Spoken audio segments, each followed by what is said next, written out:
ready to explore the Hebrew roots of your Christian faith? Then grab your Bible and let's get started.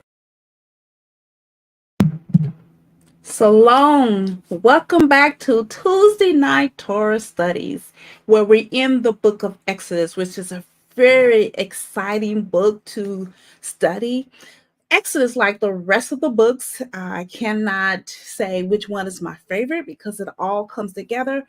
But the book of Exodus gets more and more exciting as you get further into the studies. For those of you who live off of shorts and reels, you're missing the whole picture. Now, don't get me wrong. Shorts and reels have their place in the social media world, but clearly you cannot get a full understanding of Yehovah's word or the whole picture through shorts and reels. You just get sound bites. But that's okay. If you feel that that's all you need, that's fine. But if you stick with me for the whole word of truth, I should say, you will not regret studying with me. Welcome to Reconcile the Kingdom, where we're working towards growing the harmony of the whole word of truth. My name is Patrice Robinson. I greatly appreciate every last one of you who stopped by today in this live premiere and those who will be joining me on the replay. First, I have to always acknowledge all my returning subscribers. All the support that you are showing me, I really greatly appreciate it. And some of you are even sharing the link. Once again, I appreciate that. Now, let me acknowledge all new subscribers. Welcome to the family. Thank you for your support. Thank you all for joining me on this journey in this ministry. Believe me, I greatly appreciate that. Now, if you're a visitor and you're the first time or maybe the fifth time stopping by, I'm hoping you're ready to join the family. Join a family that does not mind searching the scripture, a family that does not mind challenging the religious system teachings that we have been under for hundreds of years. A family that's open to becoming a lifetime student of the Bible. A family that's ready to explore the Hebrews of your Christian faith, because again, this is something that you have to be ready for. All you have to do is hit that subscribe button below. And don't forget the bell. The bell lets you know when I'm live or any announcements that come from this ministry. And of course, that's not the only way that you can support or join in the family. You can easily support this ministry by making comments below. Send an emoji, let me know that you stopped by doing a live premiere or you're joining me on the replay. I greatly appreciate those comments and communicating with you. That's why I went live. Share the link. Share the link when you are live or when you watch on a replay. I most definitely see that happening with the returning subscribers. So most definitely share the link, because if you are learning something, someone else can learn something. Give me a thumbs up for when you are liking, enjoying, or getting insight or light bulb come on when I am sharing the biblical content with you. Follow me on Facebook, Instagram, Pinterest, Spotify, YouTube, and don't forget YouTube podcast, because that is available for all YouTube subscribers that you pay. Now, shop in a digital online shop. Now, we know that the online shop has individual Bible companions. They have workbook Bible companions. It has the companions for all season of what Yeshua taught. And there are some free items available to you. Just put in your email and download and move your merry way to the things that are free to you. Donate in a love door. Donate in a love door is you supporting me and helping me to grow the ministry, because we're trying to get out the biblical foundation, the biblical truth without the tradition of man, which hardly happens in any of the ministries of today. So everything we just spoke about when it comes to supporting the ministry, that's available to you in the description box. And of course, you can check that out anytime doing the live and also doing the replay. Don't forget, at the end of the teaching today, you have opportunity to ask questions while I'm live, and you have opportunity to ask questions, of course, during the replay.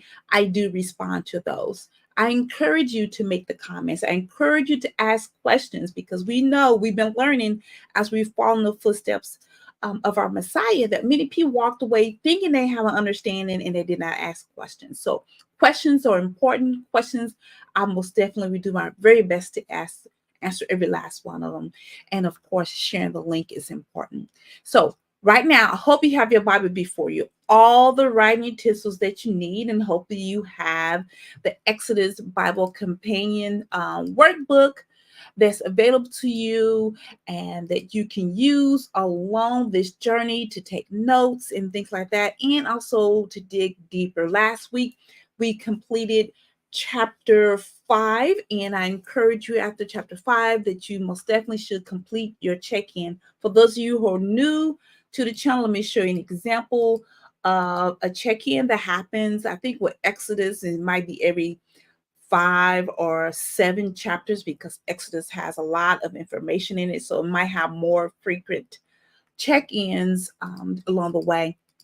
So that's the check-in, and that was supposed to be done after we completed Exodus chapter 5 on last week. So don't forget to purchase your workbook in the online digital store. So even if you don't have workbook and you have not purchased the worksheet itself, most definitely have a piece of paper before you, because it's important to take notes. And of course, I always encourage you to have your Bible before you. So before we get into chapter 6, which is what we're on today, I'm going to share my notes from Exodus chapter 5. We are going to go through an overview of key points of Exodus chapter 5 so that we can get ready for Exodus chapter 6. Exodus 5. Moses and Aaron have moved to the next step of their ministry.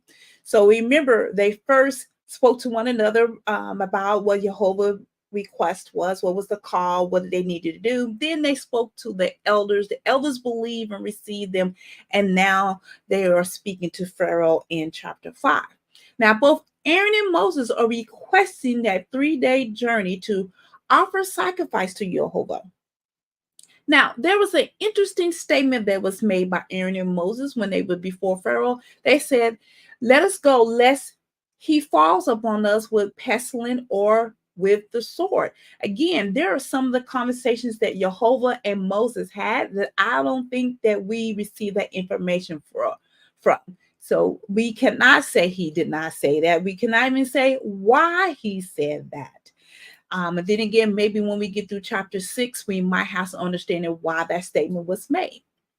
Now, Pharaoh is giving the taskmaster and the officer instructions to no longer give straw to the people, no longer provide that straw to them, let them find it themselves, which will cause a reduction in the production, which is going to cause a problem, which we seen with the officers end up getting beaten because the quota is reduced, because the people had to go all over Egypt finding these straws to maintain the production level that they were supposed to.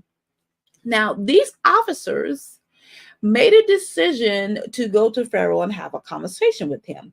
Now, Pharaoh, just like any human that holds a dictatorship mindset, responds with them, basically telling them that you're idle, you're a slacker, you're lazy, because you have time to call out to your God. Now, my question was, and I'm leading to my question, my last question: did the officers feel that Moses and Aaron did not do their job correctly? So let me tell you why I asked that question. Because Yehovah already chose the spokesperson. No one told the officers to go before Pharaoh at all. Moses and Aaron are the spokesperson that's supposed to go to Pharaoh. But again, the officers did it on their own. Did they feel like Aaron and Moses did not do the job correctly? Or what was the reason that they made that decision? But that decision that they went before Pharaoh, it caused problems. It made them more angry. And these officers turned on Moses and Aaron because the things did not come out right with the meeting with Pharaoh. So what do you do with that? So we'll find out in chapter 6. So let me give you my insight, which my insight is reminding us what the plan of the kingdom for us to do. Seek the kingdom first. Do the work of the kingdom and be ready to lose our lives. We carry our cross just like the Messiah carried his cross. So what you have is my word study, my cross reference. All this is going to stay up before you for a while to encourage you to share your sheet if you have purchased your sheet, to share your comments, to share your questions or thoughts or anything that can be helpful to the family here. Now, in chapter 5, Moses went before Yehovah to ask the question about what in the world is going on. Things are going south. It's going down for the children of Israel. And it got worse for them. So let's pick up in 6 where Yehovah is having a discussion after this. Exodus chapter 6, verse 1. Then Yehovah said to Moses, now shalt thou see what I will do to Pharaoh. For with a strong hand shall he let them go. With a strong hand shall he drive them out of his land. Remember, the plan is for Moses to demonstrate all the wonders that Yehovah assigned him to do. He's aware of this. Aaron is aware of this. The elders were all informed of this. So it's no question that they were intended to demonstrate all the wonders. So why would Moses go ask Yehovah what's going on? Because both he and Aaron are new to the ministry. They had so many unanswered questions. They had doubts. They were confused, like we get, on our part. And that insecurity that we tend to have interferes with our work with Yehovah. It makes us get stuck, and that's something that we don't want to be in. So we have to stick with the plan of what he said. Even when Yehovah give things to me, I tend to meditate on it to make sure that I don't go outside its bounds, what he told me to do or what those instructions that he told me to do. And if he told me stop doing something, I make sure that I meditate on that so I can not do that again. So this is why we have to meditate on the things he shared with us, not only his word, because we forget. We're humans. We work in our flesh, and our flesh does not want to do the things of Yehovah. Now, chapter 6, verse 2. And Elohim spake unto Moses and said unto him, I am Yehovah, and I appeared unto Abraham, and to Isaac, unto Israel, remember his name was Jacob, by the name of Elohim Almighty, but by my name Yehovah was I not known to them. And I have also established my covenant with them to give them the land of Canaan, the land of their primogeniture, wherein they were strangers. And I have also heard the groaning of the children of Israel, whom the Egyptians keep in bondage. And I have remembered my covenant. There's a lot in this passage. I mean, there's so much in here that I am most definitely want to simplify it the best way that I can. So hopefully I can explain this to you. So Yehovah himself was seen, appeared, and if you look that up in the Strong's 87200, Raha, by exaltation, by triumph, as Elohim Almighty, El Shaddai, 87703, that he was known by Abraham, Isaac, and Israel. Remember in Genesis 22, verse 14, Abraham called him out Yehovah Jireh. Yehovah will see. H3070. So you saying you throwing up all these strong numbers and all this. So what are you saying?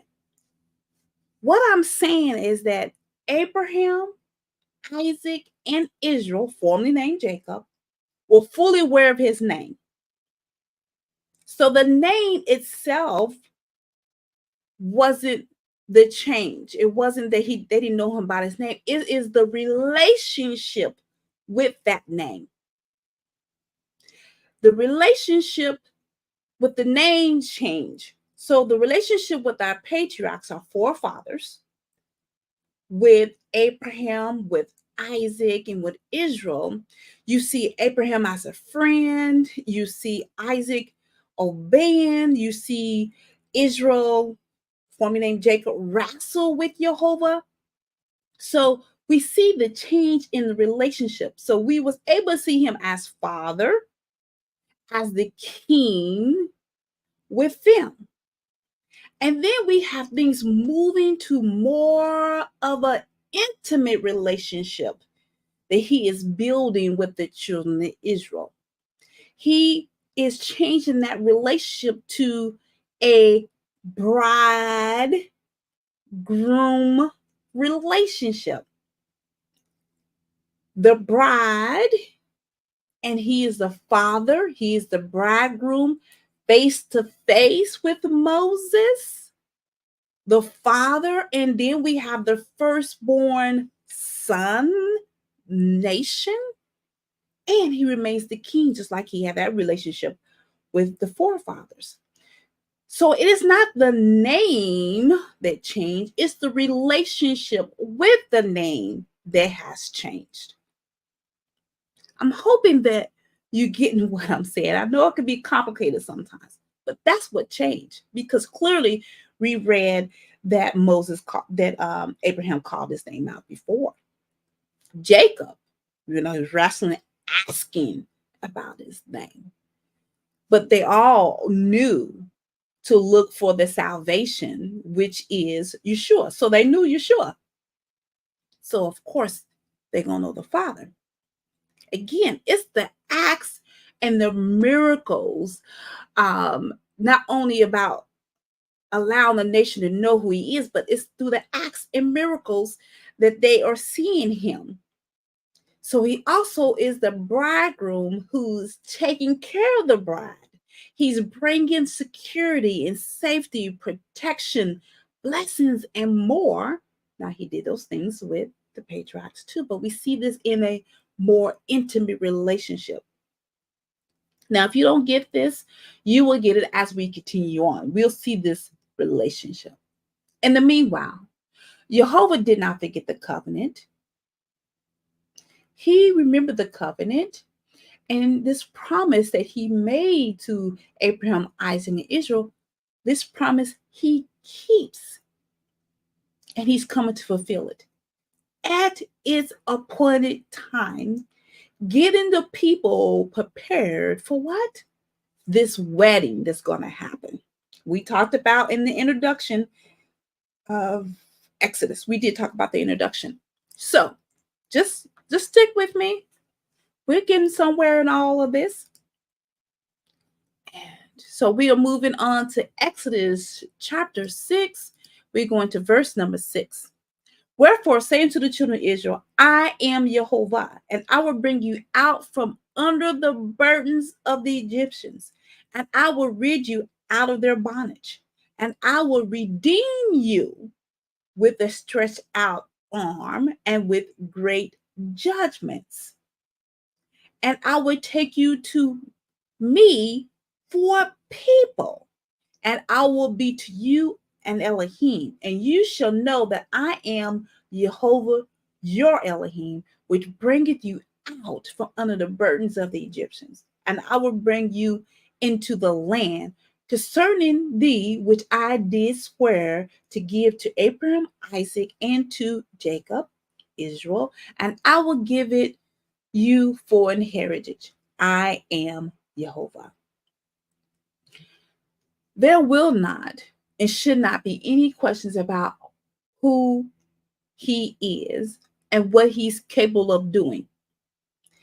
It's going to be through his strength that the children of Israel and you and I are going to be delivered from oppression. It is through him that the children of Israel, you and I, are redeemed. The Egyptians will be judged by a strong hand, just like the world's going to be judged by a strong hand. Then you will be given the inheritance that is promised to the forefathers. They're going to get this promised land, and eventually, us today, we're going to get to that promised land. Matter of fact, all the way to the end, we're going to get a new heaven and new earth.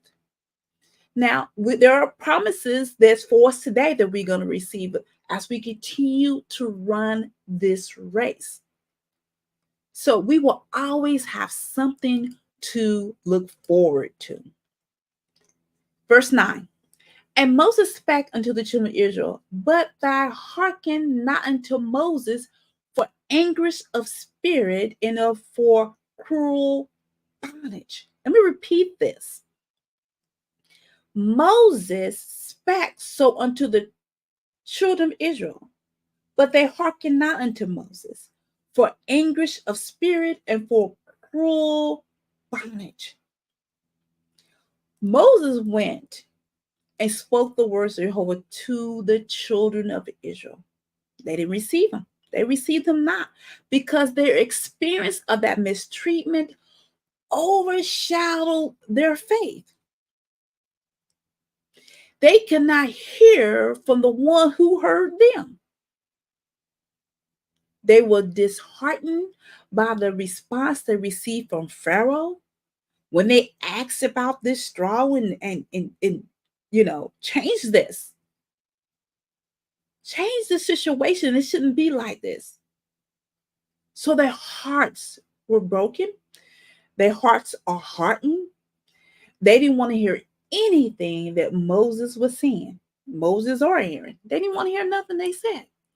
But let's bring in something what the prophet Ezekiel has said, have written down, because Yehovah was having a discussion with Ezekiel about the children of Israel as they were in Egypt and in the wilderness. So we're going to go to Ezekiel chapter 20, and we're just going to read verse 4 through 9, because right now we're in Egypt.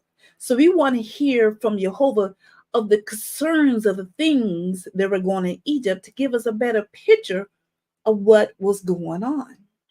Verse 4, will you judge them? Will you judge them, son of man? Remember, this is Yehovah speaking to Ezekiel.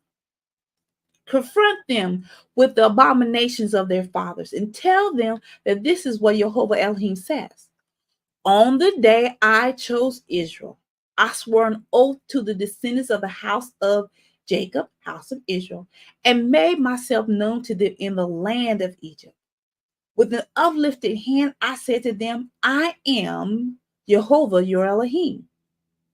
On that day, I swore to bring them out of the land of Egypt into a land that I had searched out for them, a land flowing with milk and honey, the glory of all lands.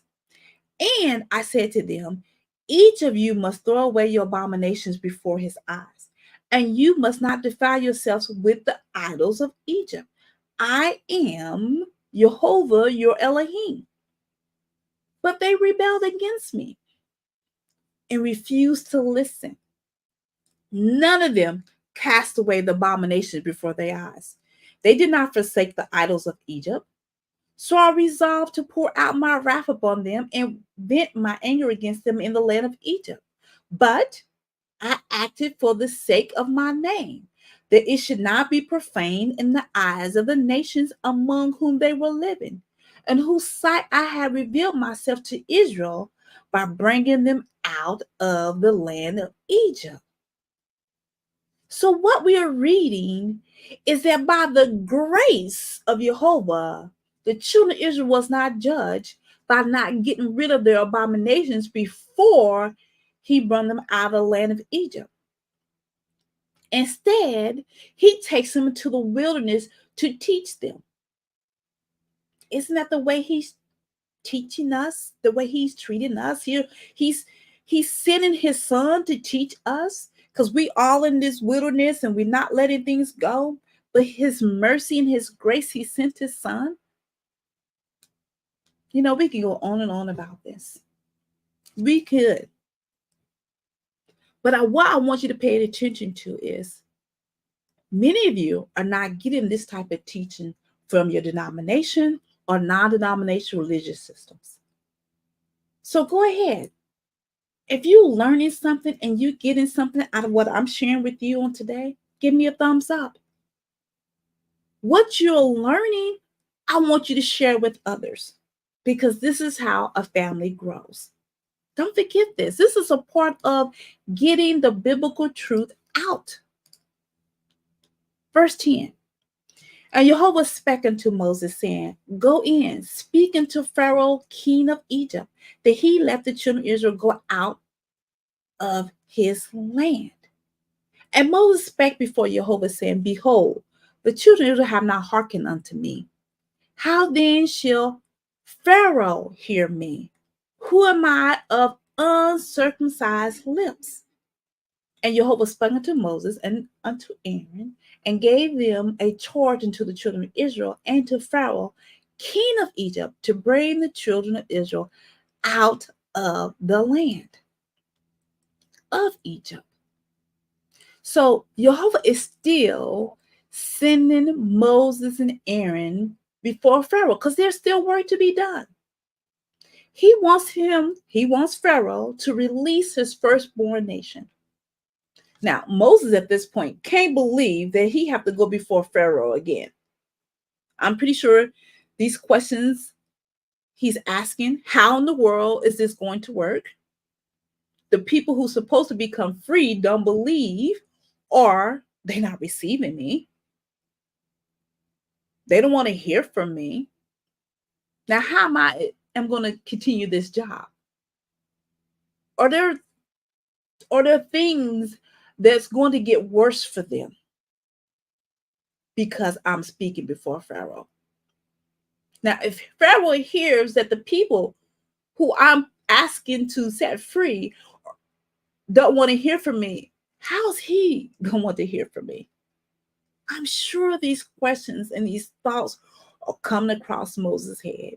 Well, let me say they will come across my head at least. Finally, Moses is using that same barrier, that same issue not to speak. But again, he forgot, or he's not thinking, that he has the help. Yehovah sent help, his brother Aaron. Some reason Moses is not retaining that information. Again, that's that being new into ministry and all these insecurities that he's having. So, verse 14. So right now we're about to get into the names again. Now, we shouldn't ignore these names, no matter how difficult it is. There's something into these names. This is why we make sure, even if you can't pronounce them, that you recognize them. We learned that again in the book of Judges and also in the book of Ruth, why you recognize these names. Verse 14. These be the heads of the father's house, the sons of Reuben, the firstborn of Israel, Hanok, and Palu, Hezron, and Camry. These be the families of Reuben. And the sons of Simeon, Jemuel, Jamin, Ohad, Jachin, and Zohar, and Shaul, the son of a Canaanite woman. These are the families of Simeon. And these are the names of the sons of Levi according to their generations: Gershon, Kohath, and Merari. And the years of life of Levi are 137 years. The sons of Gershon is Limni, Shemai, according to their families. And the sons of Kohath is Amram and Ishhar, Hebron, and Uzel. And the years of life of Kohath were 133 years. And the sons of Merari is Mahali, Mushai, These are the families of Levi according to their generations. And Amram took him Jochebed, his father's sister, to wife, and she bare him Aaron and Moses. And the years of life of Amram were 137 years. And the sons of Izhar, which is the second born of Korath, Korah, Nepheg, and Zechariah. And the sons of Uziel, Mishael, and Elzaphan, and Zethri. And Aaron, the son of Amram, which is the firstborn of Korath, took him Elisheba, the daughter of Aminadab. Aminadab is from the bloodline of David. That's from Judah's bloodline. And we went over that in the book of Ruth in chapter 4. So you can take a look at that. So the daughter of Aminadab, the sister of Nahshon, to wife, and she bare him Nabab, and Abilah, Eleazar, and Ithamar. And the sons of Korah, which is the firstborn of Issachar, is Azar and Aklihan and Abishap. These are the families of the Korhites. Now, Korah, once we get into there, is a handful all by itself, but we'll get to that. And Eleazar, Aaron's son, took him one of the daughters of Putal to wife, and she bare him Phinehas. These are the heads of the fathers of the Levites according to their families. Now, that was a lot. Just the names itself is a lot, but it's important. This what we just read, the head of the family, are from one of the wives of Israel. These are the three sons of Leah. Reuben, Simeon, and Levi are all three sons of Leah, first, second, and third born. Aaron marries a person from the tribe of Judah. We read that in verse 23. Now, if we carefully read Levi's bloodline of Amram, it only includes Aaron and Moses, but leaves out their sister Miriam. Now, you don't read about them all together as of naming the genealogy until you get to Numbers 26. That's when they include Miriam. We read about her. We can't forget her because she's the one that followed the ark that Moses was in, because Moses was a baby, to Pharaoh's daughter, and she's also the ones who go get her mother, which is Moses' mother, to nurse him. Now, we will get to read more about this prophetess Miriam as we continue through the word of Yehovah. The one thing to remember from the tribe of Levi is the tribe of Levites. And within the Levites, we get the workers of the tabernacle and the priesthood. But we have a separation. We have a separation of Aaron's sons, who are the priesthood. That bloodline is the priesthood, which is where we also get the high priest from. There's only one high priest at a time. And when one passes away, the next in line steps up. And this is by the bloodline only of Aaron. So the remaining Levite tribal members are workers that are assigned to Aaron's family to do the work in the tabernacle, to carry the tabernacle. That's what their job was. So this means that Moses' family are workers and not a priesthood at all. Although we know that Moses taught Aaron how to be a priest. He taught his children how to do the priest. He taught them everything according to the word of Yehovah. But Moses was not considered a high priest, and he did the work of the priesthood. He did the work of a high priest. He did many of the ministry. Matter of fact, he did all the ministry work if you pay attention to it. If you want to learn how to be an evangelist, Moses does it all. Now, is there anything in the scripture that Moses' family was just considered a part of the Levites? Well, you will notice that they were never called priests. And then if you go to First Chronicles chapter 23, 14 through 17, it says, as for Moses, the man of Elohim, his sons were named among the tribe of Levi. The sons of Moses is Gershom, with the M at the end, not the N, like Gershon, and Eleazar. So the descendants of Gershon, Shebra was the first. The descendants of Eleazar, that's his son's name, I pronounced it incorrectly, is Rehabah, who was the first. And Eleazar did not have any other sons, but the sons of Rehabiah were very numerous. If you remember, when we went through the book of Judges, we read about Moses' son and his family. So I encourage you to go through the book of Judges or and learn more. And also you can go to Judges chapter 18, but you got to know what you reading and understand that. So again, I encourage you to go through the book of Judges if you have not. So that was a lot to go through, just the understanding of that. Verse 26. These are that Aaron and Moses, to whom Yehovah said, bring out the children of Israel from the land of Egypt, according to their armies, according to their clans, according to their groups, which we do see in the wilderness aligned around the tabernacle. We will get there. These are they which spake to Pharaoh, king of Egypt, to bring out the children of Israel from Egypt. These are that Moses and Aaron, both of them, went before Pharaoh each time.